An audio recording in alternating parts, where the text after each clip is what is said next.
Jamaah macam mana? Kalau mereka boleh paham secara detail dan secara penghayatan, alladzina yazkurun Allah. Yazkurun di sana tuh dengan menggunakan bahasa jamak. Yazkurun. Kalau seandainya kullu wahidin yazkurullah, berarti masing-masing dengan zikirnya. Tapi Al-Quran menggunakan dengan bahasa alladzina yazkurun Allah. Berarti tidak dikatakan yazkurun, kecuali kalau dengan bahasa yang sama, dengan zikir yang sama, dengan tilawah yang sama.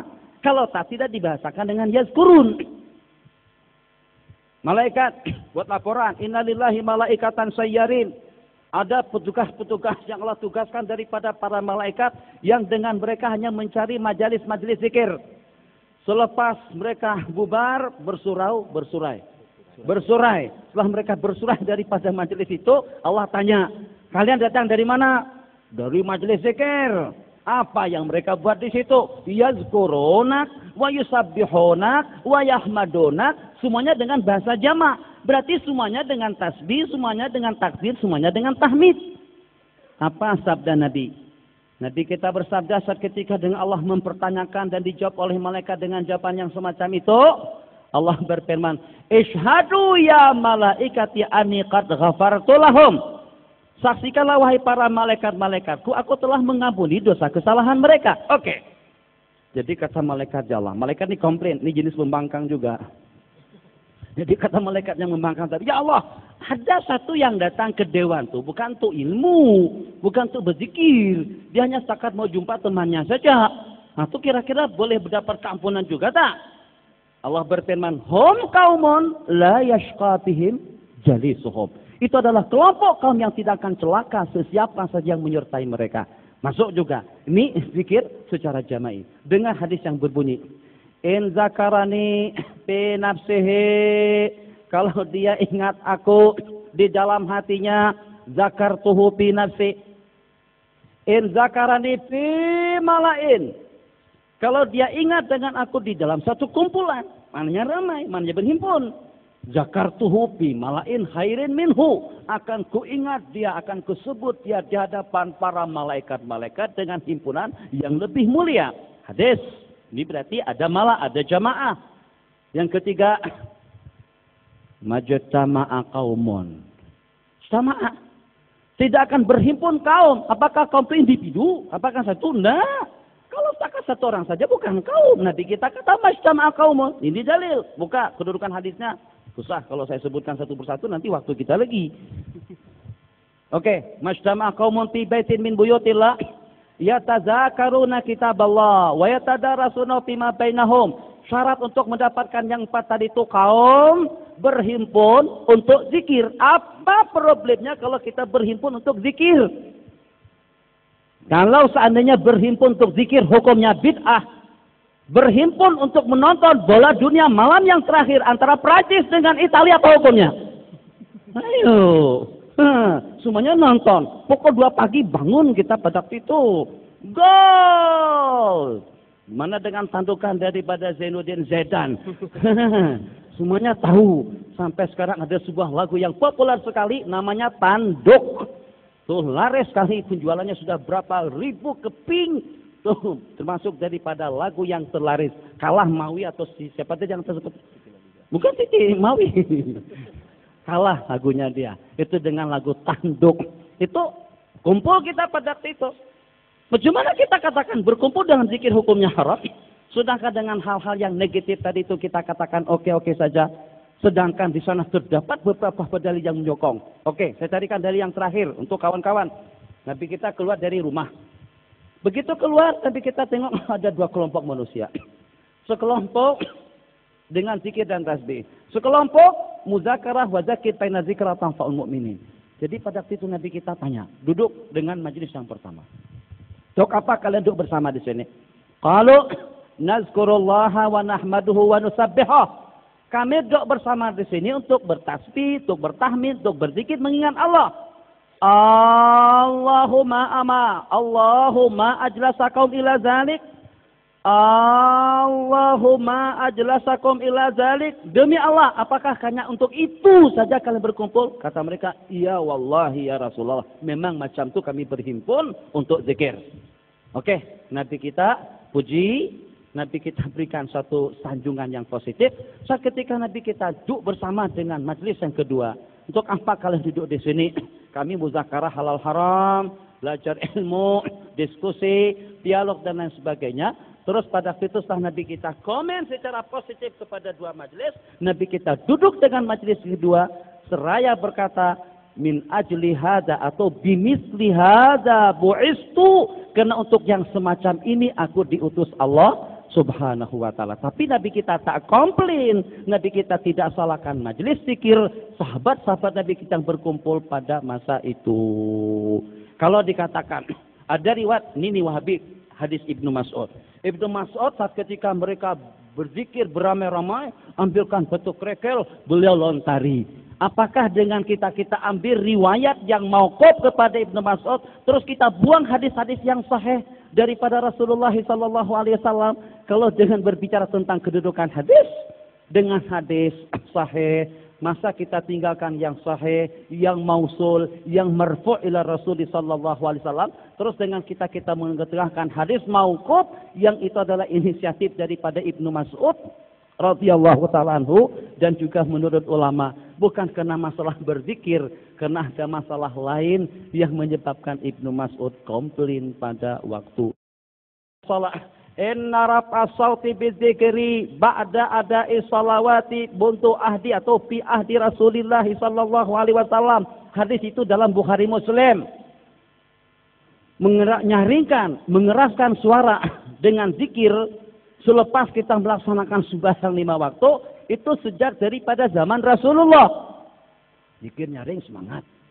Zikir sendirian ngantuk. Saya tengok mereka tak berzikir. Yang mengharamkan orang berzikir itu tak zikir. Sembahyang saat pertama, lepas sembahyang balik awal. Langkah kita, karena kita berzikir. Pertama sudah tidak berzikir. Yang kedua ganggu orang lain. Biarkan orang berzikir. Daripada menyanyi dengan Roma Irama, ataupun juga dengan Siti. Kita yang namanya menyanyi, dengan sokongannya. Kenapa itu tidak dimasalahkan? Bukan itu dalil kita. Akan tapi kita mempunyai beberapa buah dalil yang menunjukkan zikir secara jamaah, zikir secara nyaring, yang diantaranya kalau dengan baginda Abu Bakar berzikir nyaring, enggak, perlahan.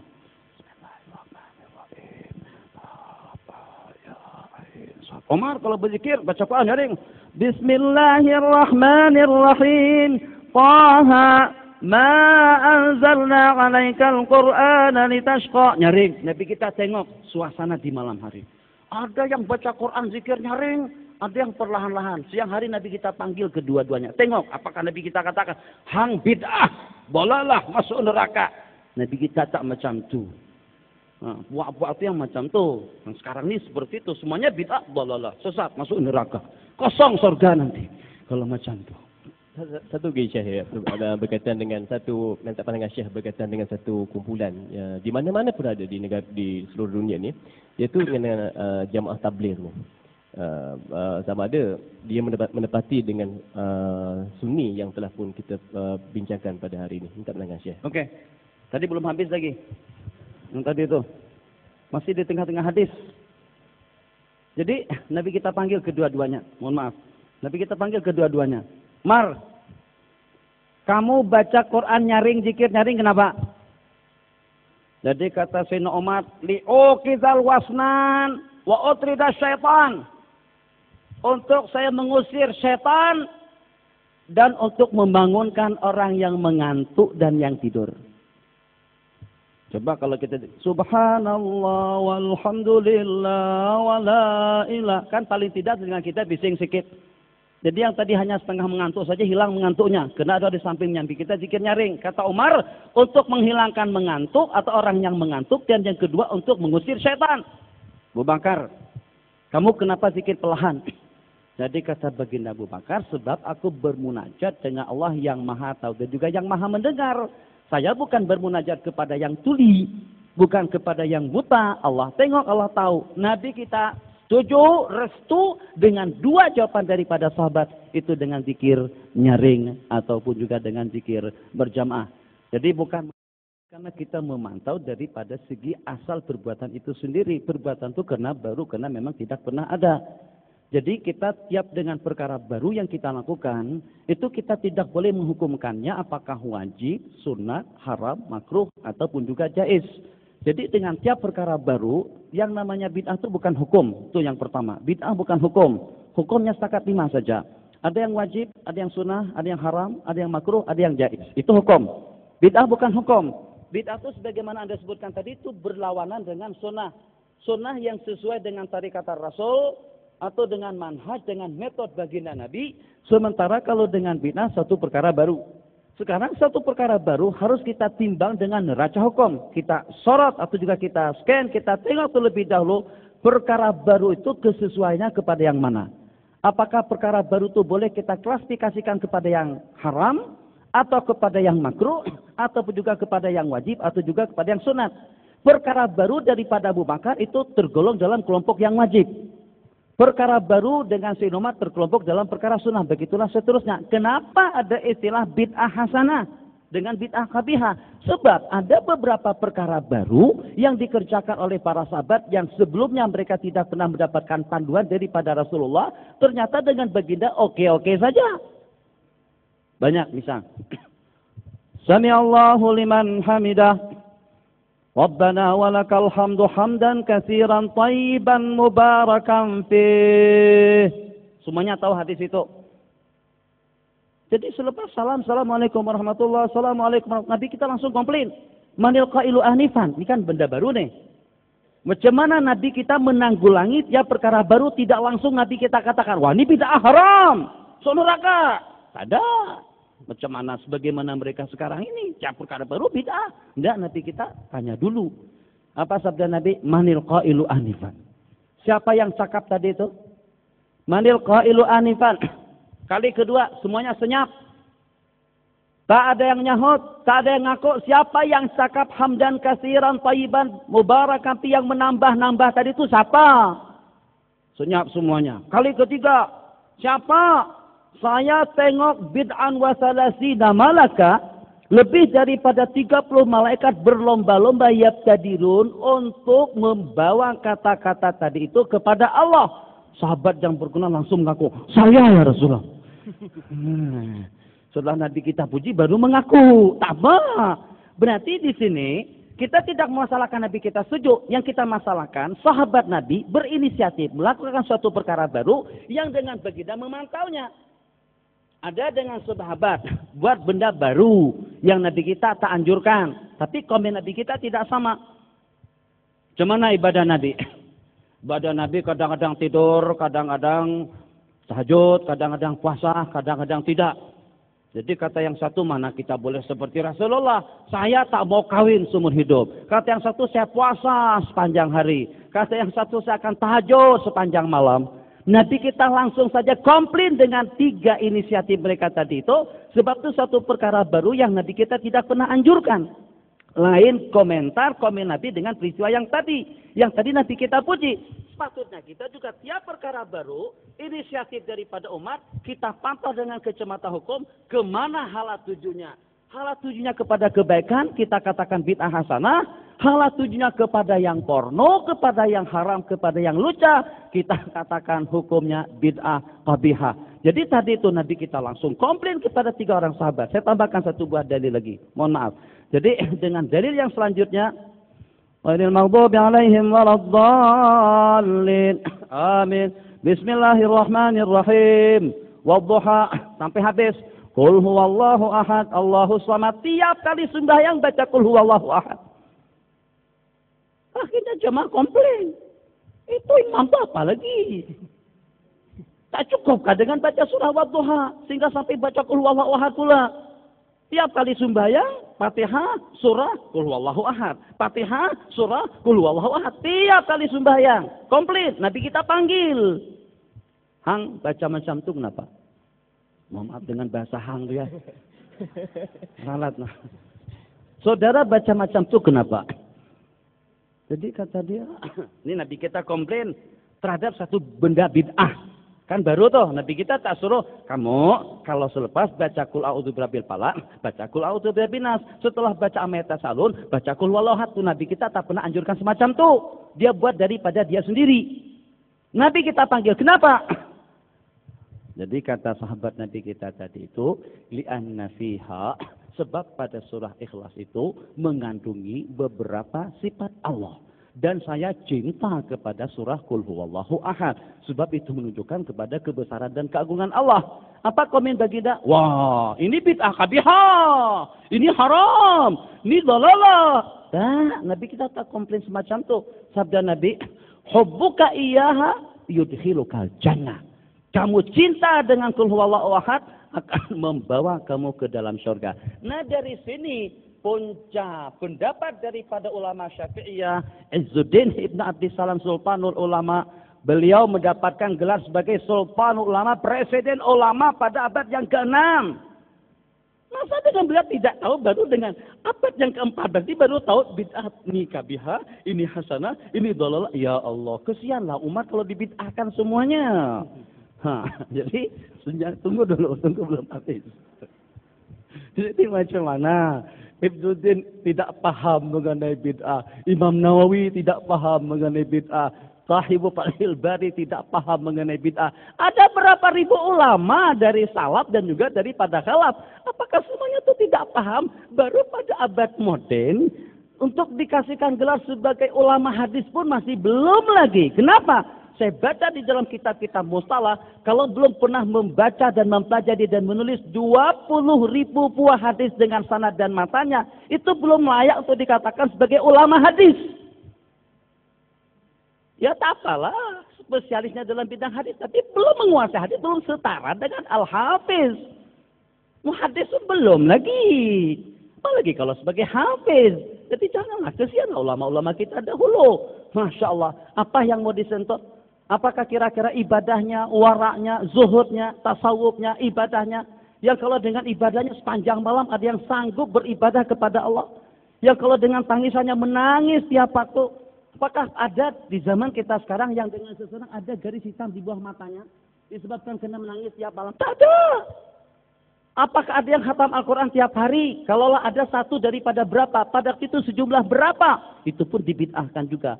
Menghatamkan Al-Quran tiap hari, ibadah banyak pun juga hukumnya bid'ah. Ya Allah, bagilah laluan untuk kita menggunakan tenaga dan kekuatan kita untuk kita menanggulangi, untuk kita menyelesaikan seperti dengan gejala murtad.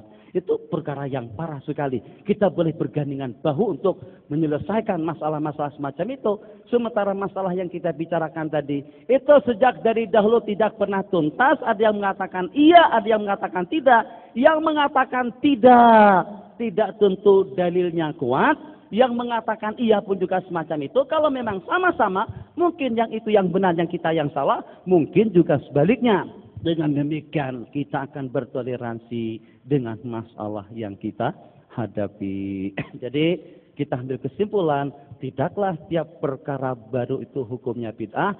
Sebab yang pertama bid'ah itu bukan huruf, bukan hukum. Tiap perkara baru harus kita pantau kembali dengan menggunakan neraca hukum yang 5. Kemana halat tujuannya, itulah yang menentukan. Dan dari sana munculnya bid'ah hasanah dengan bid'ah kabihah. Bid'ah hasanah yang sesuai dengan pedoman hukum.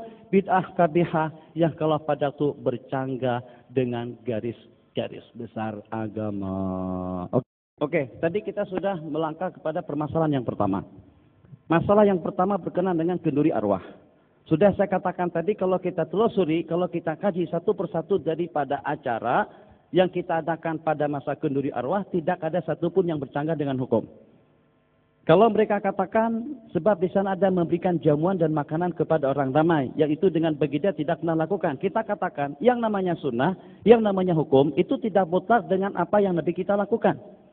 Juga termasuk daripada perkara sunnah dan juga termasuk daripada landasan hukum, satu perkara yang Nabi kita perkatakan. Nabi kita bersabda, "Afsyus salam," sebarkan salam, "Assalamualaikum." Wa at'imut ta'am, dan bagikan makanan, itu umum. Apakah at'imut ta'am pada masa kenduri kawin, pada waktu kita tasyakuran, pada waktu kita di majelis diskusi, pada waktu kita datang sebagai tetamu? Tak ada taksisnya. Jadi Nabi kita katakan atimut ta'am, berarti saat ketika dengan kita memberikan jamuan makan kepada orang-orang yang datang pada masa bertahlil dan berzikir bersama kita, ini masih terpayungi dengan dalil am. Nabi kita kata, ada sapi amrina hadza ma laisa minhu. Ini termasuk daripada minhu. Katakan, termasuk daripada minhu, termasuk daripada perkara agama, bukan lari daripada agama. Boleh dikatakan bid'ah kalau tidak terpayungi dengan hukum. Ini ada hukumnya dan juga ada nasnya, ada galakan dan anjurannya. Minhu, daripada agama. Jadi dengan demikian, saat ketika kita mendengar fadail, beberapa buah hadis yang diriwayatkan tentang keutamaan dan fadilat kita memberi makan, kita katakan genduri arwah tadi itu tidak termasuk daripada perkara bid'ah. Kenapa? Sebab tujuannya tidak lebih daripada untuk bersilaturahmi, tidak lebih daripada bertoleransi, tidak lebih daripada untuk memberikan jamuan dan sedekah, tidak lebih daripada berkumpul untuk kita membaca Al-Quran dan juga untuk kita menzikirkan La ilaha illallah. Saya buka di dalam kitab Ar-Ruh Ibnul Qayyim. Rupa-rupanya, mohon maaf dengan bahasanya, rupa-rupanya puak-puak Wahabi di tempat kita atau dengan Salafi di tempat kita ini lebih teruk daripada Wahabi yang pada zaman dahulu. Rujukan mereka kepada Imam Ibnul Qayyim. Ibnul Qayyim diantara daripada ulama yang membolehkan kita menghadiahkan Al-Quran kepada orang mati dan dikatakan sampai pahalanya. Buku-buku seperti dengan Ibnu Qudamah di dalam kitab Al-Mughni Ibnu Qudamah pun juga mengatakan pahalanya sampai kepada si mati. Bahkan di situ diriwayatkan dalam beberapa buah hadis disuruh kita membaca Yasin, Iqra'u ala mautakum Yasin. Menurut setengah ulama hadis itu kuat. Abi Daud yang meriwayatkan hadis itu sakataan sanadihi. Beliau sudah hantar surat kepada penduduk-penduduk Mekah. Tiap hadis yang beliau riwayatkan di dalam kitab Sunan Abi Daud, kalau beliau tidak komen, tidak ada taklik, berarti hadis itu salihun lil ihtijaj. Oke. Kenapa dengan kalian mengatakan haram kita membaca Al-Quran ataupun juga membaca Yasin di atas kubur? Sedikit saya mengakhiri dengan masalah kenduri tahlil tadi itu dengan jamuannya. Oke. Kalau pada waktu Nabi kita bersabda, al-mayyitu yu'adzabu bibukai ahli. Sesungguhnya orang mati itu akan terseksa dengan tangisan niyahah daripada keluarganya. Kalau pada waktu perbuatan kita yang tak elok, merintih-rintih, mengamuk-ngamuk, sobek pakaian kita pernah duduk di Mesir. Ya Allah, kepada dan sebagainya. Itu namanya niyahah. Terseksa si mati dengan niyahah dan juga dengan jeritan dan tangisan yang seperti itu. Apakah kira-kira kalau pada waktu kita berbuat elok untuk si mati pahalanya tidak sampai? Mana letaknya keadilan Allah? Kalau pada waktu dengan perbuatan kita yang tak elok, kesan buruknya melimpah kepada si mati. Kalau dengan kebaikan kita tidak diterima, sangat logik sekali. Sebagaimana si mati terseksa dengan kejelekan kita, itu juga dengan tangisan kita. Bijaksanalah dengan keadilan Allah Subhanahu wa Ta'ala. Kalau pada waktu kita berbuat baik dengan baca Quran, dengan berzikir, dengan bersedekah, dengan bertahlil, pahalanya juga akan sampai kepada mereka. Kan kesian mereka. Orang nangis, dosa. Orang nangis, terseksa. Tapi orang berbuat baik ternyata pahalanya tidak sampai. Tidak seperti itu dengan keagungan Allah Subhanahu wa Ta'ala. Asli nanti belakangan saja.